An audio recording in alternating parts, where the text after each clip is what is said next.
Hello viewers, তো আজকে আমি আপনাদেরকে দেখাবো যে কিভাবে আপনার ইমো সেটিংটি আপনি চেক করতে পারেন যে আপনার ইমোটি হ্যাক হয়েছে কিনা। ঠিক আছে, তো সেটি অবশ্যই আপনার জানা উচিত, কারণ ইমো হ্যাক হলে অনেক নানা প্রকার সমস্যা আপনি পড়তে পারেন। তো সেই ক্ষেত্রে আপনি আপনার ইমো অ্যাপে প্রবেশ করবেন।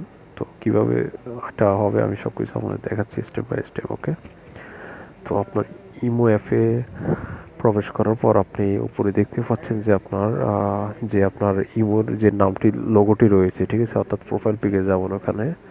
তো যাওয়ার পর আপনি এখান থেকে আপনি সেটিংয়ে যাবেন। ওকে, তো সেটিংয়ে আসার পর আপনি এখান থেকে আপনাকে যেটা হলো যে অ্যাকাউন্ট অ্যান্ড সিকিউরিটি যেতে হবে। ওকে, তো এটিতে আসবেন, আসার পরে আপনি ম্যানেজ ডিভাইসে যাবেন। ওকে,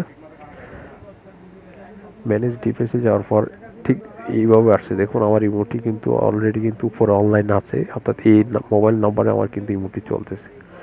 বিগত 257 ডেজ এগো, অর্থাৎ 257 দিন আগে আমার লেনোভো ফোনে কিন্তু আমার এই ইমো আইডিটি কিন্তু চলছিল, ঠিক আছে, অ্যাক্টিভ ছিল, এখন নাই। তো সেক্ষেত্রে আপনার যদি ইমোটি যদি হ্যাক হয়ে থাকে বা অন্য কোনো ডিভাইসে চলছে আপনার ইমোটি, তো এখানে আরও কিন্তু ডিভাইসের মডেল নাম্বারগুলো কিন্তু শো করবে। ঠিক আছে, তো সেক্ষেত্রে অবশ্যই আপনি এভাবে ডিলিট করে দিতে পারেন। ঠিক আছে, তো এইভাবেই আপনি ইমোটি আপনি হ্যাক হয়েছে কিনা আপনি চেক করতে পারেন। অবশ্যই আমার ইউটিউব চ্যানেল নাজিম বাঙালি টেক থেকে। তো অবশ্যই এটা আপনার ভালো লাগলে অবশ্যই আমার চ্যানেলটি সাবস্ক্রাইব করবেন, এবং আরও বেশি বেশি ভিডিও পাওয়ার জন্য, নতুন নতুন ভিডিও পাওয়ার জন্য। ওকে, আল্লাহ হাফিজ।